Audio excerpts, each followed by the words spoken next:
Við sem hér erum viljum leggja okkur öll fram til að gera gott samfélag betra. Við fögnum því að það sé verið að vinna að bættum samgöngum og vonum að nýtt leiðarkerfi líti dagsins ljós sem fyrst. Takk fyrir gott hljóð.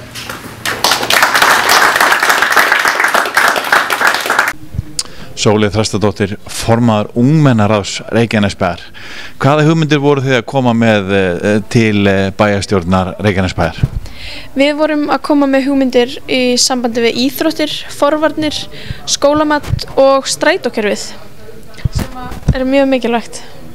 Hvað fannst ykkur svona markverðast sem að þið vildu koma á framfæri?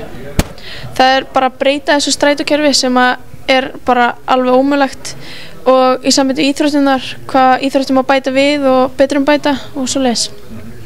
Og þið vorum eitthvað fleira? Já, og bæta við ruslatunum og bara alls konar lýsing á göngustígum og svoleiðis. Og þið komu hérna með hugmyndafundunum að vera með svona sérstakann íþrótta og tómstundadag? Já, það er fyrirkomulagið og því er að kynna almennilega fyrir ungmennum bara í dag alls konar íþróttir sem að til eru og sem sagt það er ekki nóg góð sókn sérstaklega í Reykjanesbæ í íþróttir langt fyrir neðan landsmeðaltal. En það var strætókerfi sem að þið voru með miklar ábendingur að þyrfti að laga?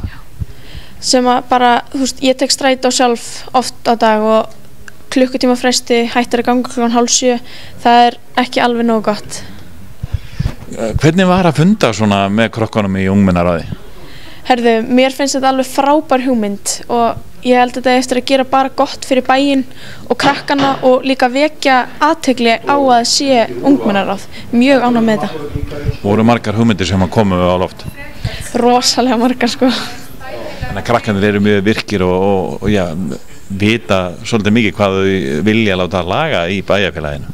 Já, bara láta ljósitt skína og eru bara með sterkar skoðanir sem ég er mjög ánægð með.